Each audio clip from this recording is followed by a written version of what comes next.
America అధ్యక్షుడు సంచలన నిర్ణయం తీసుకున్నారు. కోట్ల మంది వలసదారులపై ఫోకస్ పెట్టారు. ఈ నేపథ్యంలోనే వీసాలకు సంబంధించి ఆయన సరికొత్త నిర్ణయం తీసుకున్నారు. దాదాపు 55 మిలియన్ల మందికి సంబంధించిన వీసాలు ఇప్పుడు హోల్డ్లో ఉంచారు. దరఖాస్తుదారుల వీసాలపై కూడా సమీక్ష చేస్తున్నట్టుగా తెలుస్తోంది.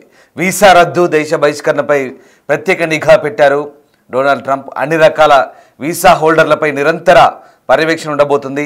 టూరిజం వీసాలపై కూడా అధికారులు దృష్టి పెట్టినట్టుగా తెలుస్తుంది. వీసా కాల పరిమితి అయినప్పటికీ కూడా అమెరికాలో ఉంటే కనుక కఠినమైన చర్యలు తప్పవంటూ ట్రంప్ హెచ్చరికలు జారీ చేస్తున్నారు. నేర కార్యకలాపాలకు పాల్పడడం, ప్రభుత్వంపై విమర్శలు చేసిన వారిపై దేశ బహిష్కరణ వేటు వేసే అవకాశం కనిపిస్తుంది. ప్రజల భద్రతా దృష్ట్యా కీలక నిర్ణయం తీసుకున్నట్లుగా వెల్లడిస్తున్నారు. ఉగ్రవాద సంస్థలను గుర్తించేందుకు తనిఖీ ప్రక్రియ చేపట్టబోతున్నారు. అమెరికా నిబంధనలు ఉల్లంఘించిన వారి వీసాలను వెంటనే రద్దు చేసి స్వదేశానికి పంపించేలా ఆదేశాలు జారీ చేశారు. నేర కార్యకలాపాలకు పాల్పడిన వారి వీసాలను పరిశీలిస్తున్నారు. కార్మికులు, డ్రైవర్లు, లేబర్, చిరు ఉద్యోగులపై తీవ్ర ప్రభావం పడే అవకాశం ఉంది. వీసాల వెరిఫికేషన్ వేగవంతం చేసింది విదేశాంగ శాఖ. ఇక ఈ ఏడాది జనవరి నుంచి జూన్ మధ్యలో అమెరికాకు వచ్చిన వలసదారుల సంఖ్య 1 మిలియన్గా చెప్తున్నారు. విదేశీ వలసదారుల జనాభా భారీగా తగ్గినట్లు గుర్తించారు. దాదాపు 53.3 మిలియన్ జనాభా కాస్త 51.9కి పడిపోయినట్లు నిర్ధారించారు. 6 నెలల వ్యవధిలో తగ్గిన దాదాపు 1.4 వలసదారుల సంఖ్య కనిపిస్తోంది. దాదాపు 50 ఏళ్లలో ఇలాంటి నిర్ణయం తీసుకోవడం ఇదే తొలిసారిగా చెప్తున్నారు. అమెరికా ఆర్థిక వ్యవస్థపై తీవ్ర ప్రభావం చూపే అవకాశం కనిపిస్తుంది. సో మొత్తం మీద 55 మిలియన్ వీసాలు సంబంధించి ఇప్పుడు కొత్త నిబంధనల తనిఖీ సంబంధించి దాదాపు యునైటెడ్ స్టేట్స్ సమీక్షించబోతుంది. దేశంలో ప్రవేశించడానికి లేదా ఉండడానికి నిబంధనలు ఉల్లంఘించారా లేదా అనే అంచనాలు వేయడానికి దాదాపు ఈ 55 మిలియన్లకు పైగా యుఎస్ వీసా హోల్డర్ల రికార్డులను యునైటెడ్ స్టేట్స్ సమీక్షించబోతోంది. అమెరికా వీసాలున్న వ్యక్తులు ఎప్పుడు నిరంతర పరిశీలన కింద ఉంటారంటూ విదేశాంగ ప్రతినిధి చెప్తున్న పరిస్థితి. అధిక కాలం పాటు దేశంలో ఉండడం, నేర కార్యకలాపాలు, ప్రజా భద్రతకు ముప్పు, ఏదైనా ఉగ్రవాద కార్యకలాపాల్లో పాల్గొన్నారా లేదా ఉగ్రవాద సంస్థకు మద్దతు ఇవ్వడం వంటి సంకేతాలు ఉంటే వీసాలు రద్దు చేయబడతాయంటూ అధికారులు చెప్తున్నారు. ఈ ప్రాసెస్ ఇదేం కొత్తేం కాదు. గతంలో అమెరికా అధ్యక్షుడిగా ప్రమాణ స్వీకారం చేసిన వెంటనే, రెండోసారి ప్రమాణ స్వీకారం చేసిన వెంటనే డొనాల్డ్ ట్రంప్ ఈ కఠినమైన నిర్ణయాలు తీసుకున్నారు. ముఖ్యంగా ఇమిగ్రేషన్ పాలసీకి సంబంధించి ఎగ్జిక్యూటివ్ ఆర్డర్స్ పాస్ చేశారు. దాంట్లో భాగంగానే వీసా నిబంధనలు, అలాగే స్టూడెంట్ వీసాలకు సంబంధించి, వలసదారులకు సంబంధించి కఠినతరం చేశారు. ఇప్పుడు తాజాగా వీటి పరిశీలన మొదలైందని చెప్పవచ్చు.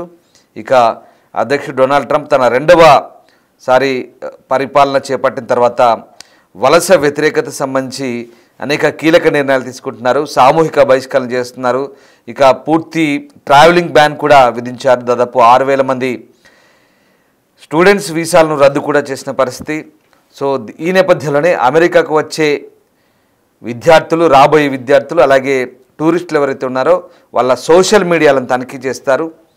వాళ్ళ ప్రొఫైల్స్ అన్నీ కూడా చెక్ చేస్తారు. యునైటెడ్ స్టేట్స్ పౌరులు, వాళ్ళ కల్చర్, వాళ్ళ గవర్నమెంట్, అలాగే వాళ్ళ సంస్థలు లేదా వాళ్ళ సిద్ధాంతాలకు, సూత్రాలకు వ్యతిరేకంగా ఏదైనా శత్రుత్వాన్ని ప్రదర్శిస్తే, వాళ్ళకు వ్యతిరేకంగా ఏదైనా సంకేతాలు కనుక ఆ సోషల్ మీడియా ప్లాట్ఫామ్స్లో ఉంటే కనుక ఖచ్చితంగా వాటిని వెతికి పట్టి మరి ఒకవేళ అలాంటి అనుమానాలు వచ్చినా, అలాంటి ధృవీకరణ వచ్చినా ఇక వాటిని శాశ్వతంగా అమెరికాకు రాకుండా నిర్ణయం తీసుకునే అవకాశం ఉంది.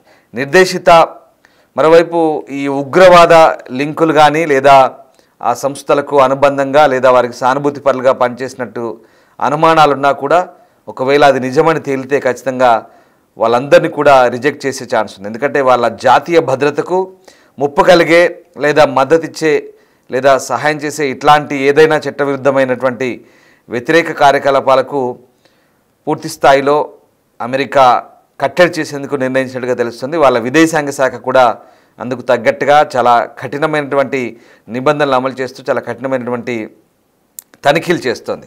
సో అమెరికా పౌరసత్వం వలస సేవల ప్రతినిధి మాథ్యూ ట్రెగెస్సర్ ఈ ప్రకటన చేశారు. దేశాన్ని ఇబ్బంది పాలు చేసే లేదా అమెరికా వ్యతిరేక కలిగినటువంటి భావజాలాలు ఏవైనా ప్రోత్సహించే అంశాలు ఉంటే కనుక అవి అమెరికా ప్రయోజనాలకు వ్యతిరేకమని, అలాంటి వాళ్ళని గుర్తించి ఏరిపారేసే ప్రక్రియ ఉండబోతుందంటూ ఆయన వెల్లడించారు. అమెరికన్ వ్యతిరేకత నిర్మూలించే విధానాలను అమలు చేయడానికి ఈ ఇమిగ్రేషన్ సర్వీసెస్ కట్టుబడి ఉందంటూ ఆయన చెప్తున్నారు. అంటే దాన్ని బట్టి చాలా కఠినంగా వ్యవహరిస్తారనేది అర్థమవుతుంది.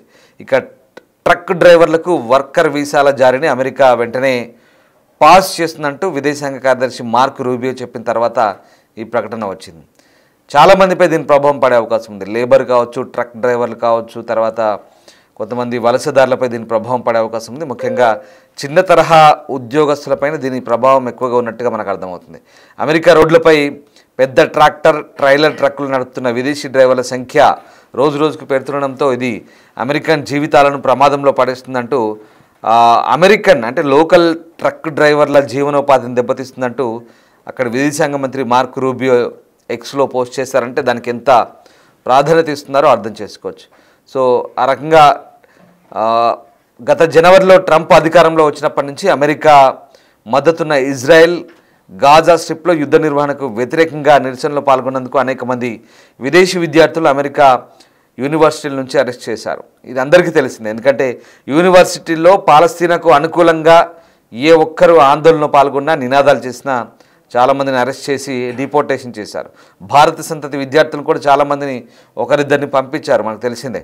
సో అలాంటి వ్యతిరేక ఉద్యమాల్లో పాల్గొన్న అంటే అమెరికా జాతి వ్యతిరేక ఉద్యమాలు కానీ అమెరికా జాతీయ భద్రత ముప్పు కలిగించే ఎలాంటి ప్రొటెస్టుల్లో పాల్గొన్నా కూడా నిర్మోహమాటంగా ఖచ్చితంగా వాళ్ళందరినీ కూడా దేశ బహిష్కరణ, చేతులకు బేడీలు వేసి సంఖ్యలు వేసి కనీసం మంచినీళ్ళు కూడా ఇవ్వకుండా వాళ్ళందరినీ కూడా ఒకే విమానంలో కుక్కి పంపించిన సందర్భాలు మనం చూసాం.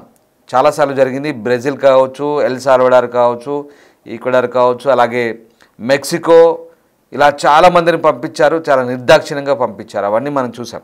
సో అలాంటి పరిస్థితి మళ్ళీ మరొకసారి అప్లై చేసే ఛాన్స్ కనిపిస్తుంది. ఇక దాంతోపాటు చాలామందికి ట్రావెల్ బ్యాన్ విధించారు. ఇవన్నీ కూడా మళ్ళీ చాలా స్ట్రిక్ట్గా అమలు చేయబోతున్నారు. ఇక మలావి, జాంబియా లాంటి దేశ పౌరులకు లేదా పర్యాటక వ్యాపార వీసా కోసం డిపాజిట్ చేయాల్సి ఉందంటూ కూడా అమెరికా ప్రకటించింది. దాదాపు $15,000 డిపాజిట్ చేయాలంటున్నారు మలావి, జాంబియా పౌరులు.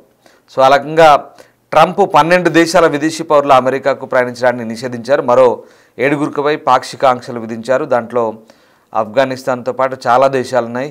వాటన్నింటి కూడా ట్రావెల్ బ్యాన్ చేశారు. సోమాలియా, సుడాన్, ఆఫ్ఘనిస్తాన్, ఇరాన్, ఇలా చాలా దేశాలు ఉన్నాయి. చాలా ముస్లిం దేశాలపై ట్రావెల్ బ్యాన్ ఉంది.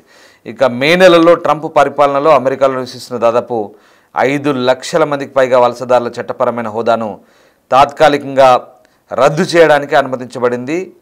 ఇక అతను జన్మ హక్కు పౌరసత్వాన్ని కూడా రద్దు చేస్తానంటూ ఒక రకంగా ఆయన ప్రతిజ్ఞ చేశాడు. మరి దాన్ని కూడా నెరవేర్చే ప్రక్రియ. సో మొత్తం మీద ఇది ట్రంప్ సర్కార్ తీసుకుంటున్న నిర్ణయాలు చాలా స్ట్రిక్ట్గా అమలు చేయబోతున్నాయి. ఇవన్నీ కొత్తేం కాదు, బట్ వీటన్నిటి కూడా సమీక్షిస్తున్నారు. ఇప్పుడు కొత్తగా దాదాపు 55 మిలియన్ల వీసాలంటే 55 మిలియన్లు అంటే దాదాపుగా కొన్ని కోట్ల మందికి దీని ఎఫెక్ట్ పడే అవకాశం కనిపిస్తోంది. సో తద్వారా అమెరికా పౌరసత్వానికి సంబంధించి ఇప్పుడు ఏ రకంగానైతే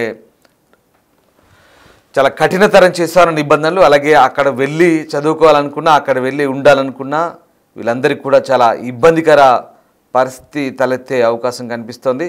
తద్వారా అమెరికా మరొకసారి అమెరికా మేక్ అగైన్ ఫస్ట్ అన్న నినాదాన్ని ముందుకు తీసుకొచ్చి అమెరికా పౌరులకే, వాళ్ళ భద్రతకే, అలాగే వాళ్ళ దేశం యొక్క ప్రాధాన్యతకే, వాళ్ళ పౌరుల ప్రాధాన్యతనే ఎక్కువగా ఇస్తున్నట్టుగా మనకు అర్థమవుతుంది.